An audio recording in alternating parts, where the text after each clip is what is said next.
Hello, welcome back to Retirement Clarity Radio. I am your host, Scott Newhouse. I'm excited that you're with me. Today, we're going to be doing something a little bit new on this podcast. So really, for the last year since I started this podcast, I've been researching specific retirement topics, doing the research, coming up with the writing, and then presenting what I think are the most essential points on each specific episode that we've talked about. So it's really just, stuff that I've come up with on my own that I think is really important for you to know. And I think, honestly, those last 50 episodes have been a goldmine of really good information and things for you to think about as you approach your retirement. Yes, I'm very biased, but I think it's really good stuff that I've put out. So, going forward, though, we're going to still be doing some of that, but not as much, because what I want to incorporate now is, well, let me backtrack a little bit. As a financial planner by day, you can obviously imagine that I'm reading a lot on personal finance, retirement planning advice, financial planning advice, etc. So I'm seeing a lot of different stuff from a lot of great authors. And so what I want to do is I want to incorporate what I've read from other people and kind of summarize that on this show, tell you what I liked and tell you what I didn't like. Today's episode, unfortunately, we have what I think is some really bad retirement planning advice. And so there's always this kind of hesitation of, do I want to promote this advice? Do I want to even highlight this advice knowing that I disagree with it? And my thought process is, I think, debating ideas is a great thing. And so I want to promote things that I really like. And I also want to promote things that I don't like. And I'll, kind of explain to the best of my ability what the author's perspective is, where they're coming from, and then if I agree with it, I'll tell you so, and if I disagree with it, I'll tell you so, and then obviously you at home are going to be able to make up whatever you think is the best decision for you and your family in terms of, do you agree with this other author? Do you agree with Scott? And so that's basically what we're going to do today and, going forward. But also, I'm still going to be coming up with my own content and my own ideas in terms of what I think about everything you should do in terms of your retirement plan and making sure that you can have that comfortable, fulfilling, successful retirement. So today's episode is going to be based on an article that I read in the Motley Fool. And full disclosure, I love the Motley Fool. The Motley Fool is a really big personal finance site that I know a lot of people go to.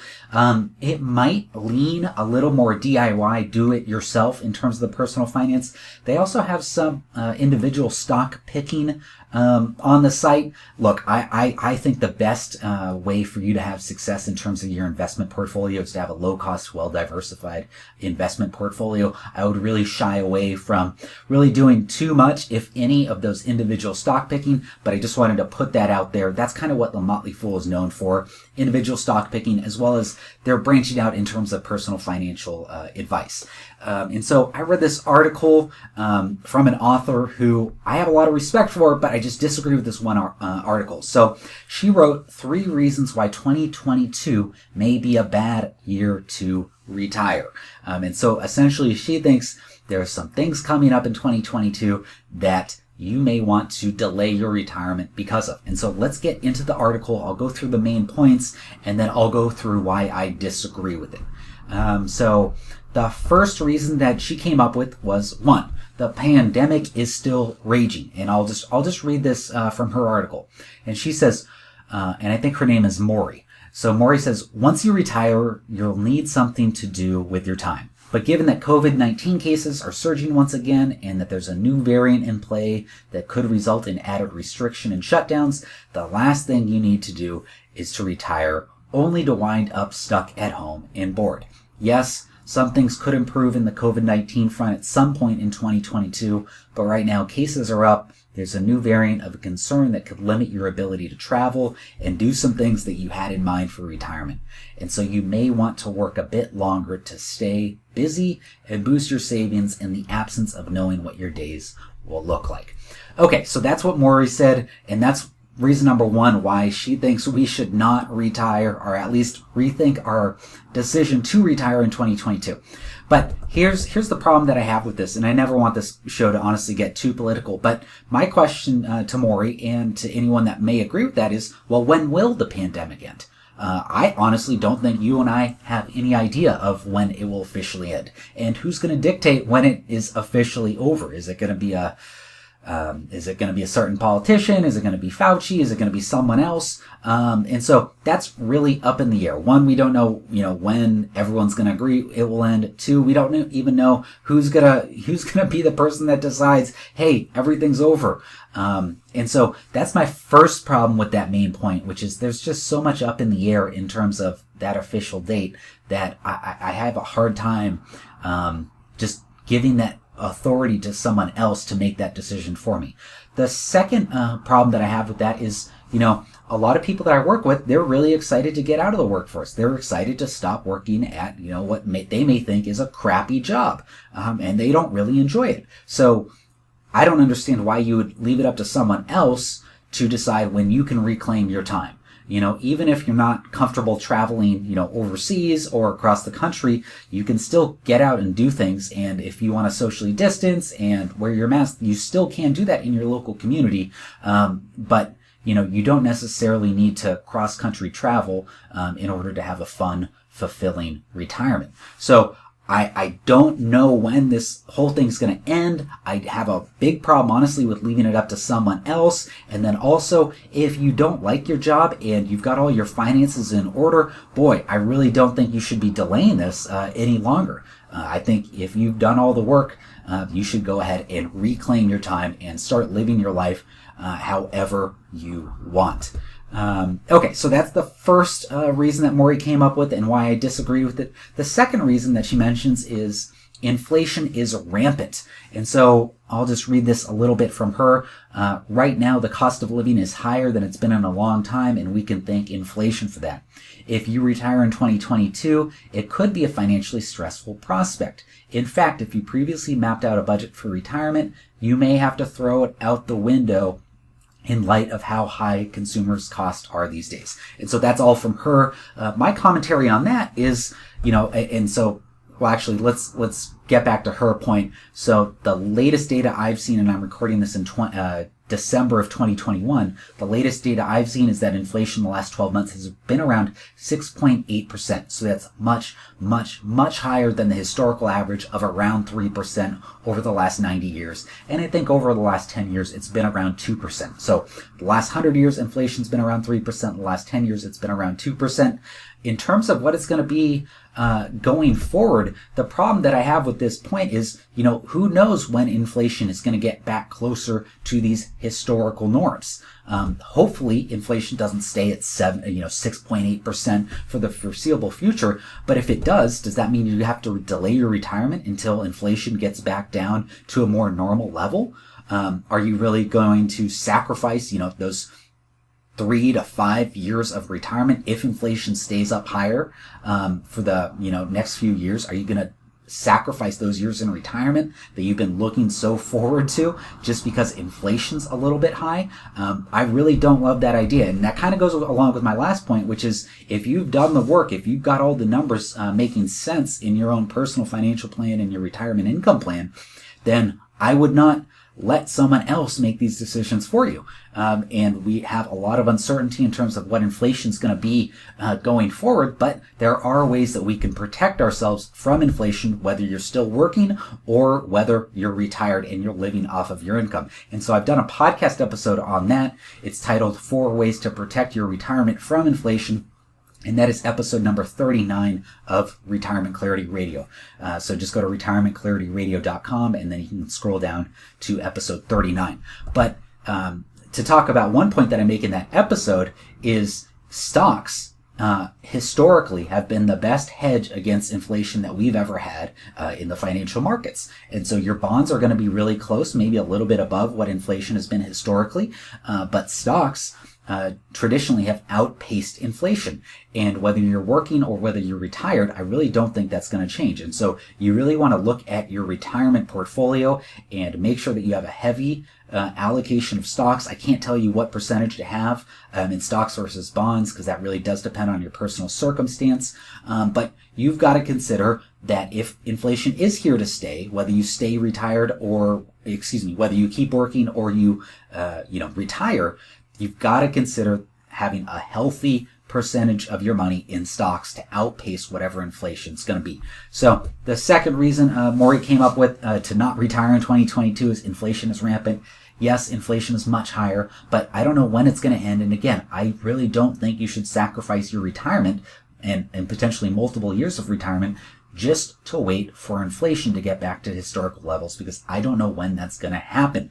And if you've done all the other work that's going to mean that you're able to retire, then I think you can pull the trigger as long as you've done that other work. And I wouldn't wait until inflation get back to normal levels to reclaim, what may be the last half of your life, the next 20 to 30 years of your life.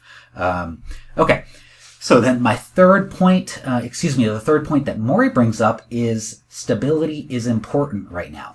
And she says the last 2 years have been difficult ones, even if you didn't lose your job or get diagnosed with COVID-19. And so at this point, if you have a routine that you're used to, you may want to stick to it until things settle down with regard to not just the pandemic, but the economy too. Okay. And she's got more there, but I'll just stop right there. So the stability points, I think it's an interesting one, and this is my perspective on stability, which is I don't think much in life is quote unquote stable. I think stability is kind of a mirage. Your life, if you look back over the last 30 years, has probably changed in a lot of ways, many ways that you have not predicted. The economy has absolutely changed in the last 10 years in ways that you have not predicted. If anyone has, predicted what's happened in the last 10 years in terms of COVID, in terms of the stock market gains that we saw after the Great Recession, and all the other changes that we've experienced in the economy and the stock market. Boy, I would love to talk to you if you've been able to predict all of that.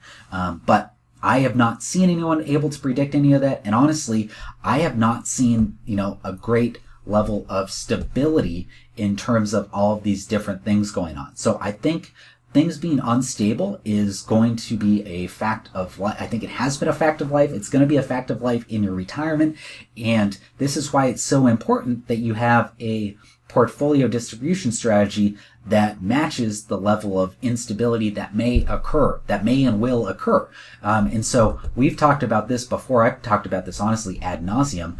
But what you should do to reflect the instability that's going to happen in the financial markets, the economy, and your life overall is you have a dynamic distribution strategy that adjusts to other factors in the economy and in your investment portfolio that will help you figure out how much money you can take out of your portfolios to account for the instability that you have in your life. So, for example, let's say, you retire and one great idea that you and your wife come up with, you and your husband come up with is, hey, let's just go travel across the U.S. And we've seen tons of people buy RVs and travel across the U.S. Well, that is quote unquote something that is unstable in your retirement portfolio because you're going to take out $50,000 or $100,000. Well, all you need to do then is just make adjustments to your distribution strategy going forward, and then that's going to be able to account for the instability of what you just experienced by making that big, large purchase. Or let's say you're in retirement and the stock market goes down 20%. So that's definitely something that is unstable. And so when that happens, you need to make up a new distribution strategy or a new distribution amount. Your strategy should stay the same, but you should have a different amount that you take out of your portfolio to account for the unstableness that we saw in the investment portfolio. Or, let's say, one of your parents passes away and then give you some money. That's technically unstable by itself because you're going to have this big sum of money or small sum of money, whatever the amount is. You're going to have something that, maybe you weren't planning on, maybe it came in at an unexpected time, and that is going to make things unstable in your life. So again, the point that Maury making here is, hey, things are unstable right now. Wait till everything becomes quote unquote stable. My point to that is life is unstable. There have been various things I imagine that have changed in your life that you did not predict. And I think there's going to be various things that are going to happen in the future in terms of the markets, your investment portfolio, your financial life that will change, and they will change dramatically, quickly, and you may not even foresee it. So I think stability is a mirage. I think you do need to have a good, solid financial and retirement plan to account for any changes that can occur. And then honestly, if you need the extra help to figure out what to do in terms of that instability, you are free to reach out to me to get a great certified financial planner to kind of help you make a plan for everything that you have coming forward. And if you want to do it on your own, that's fine. But if you'd like, kind of a unbiased third party to help you make a plan for the instability, just go to startmyretirement.us, and we'll put together a one-page retirement plan to make sure that we account for everything that's going to happen in your life and make sure that you know what to do if and when things change. So again, thank you for listening to this episode. To recap what Maury said, she thinks the pandemic's still raging, inflation is rampant, and stability is so important right now. And those are 3 reasons why you should not retire in 2022, or at least delay your retirement for a little bit. I just think you're giving up too much decision making in your life over to external factors you can't control. And if you have done everything in your control to account for everything, I think there's no reasons why you cannot retire in 2022. As long as your retirement plan and all the numbers make sense, go ahead and retire. And again, if you'd like my help, I'd be honored to speak with you. So that's all I've got for today. Hope you enjoyed it and have a great week. Bye. Thanks again for listening. As a reminder, you should consult with a financial advisor familiar with the specific circumstances of your unique financial situation before making any financial decisions.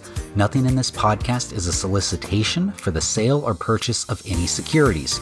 Any mentions of rate of return are hypothetical in nature and not a guarantee of future returns. Scott Newhouse, CFP, is an investment advisor representative of Forthright Finances, a California and Nevada registered investment advisor.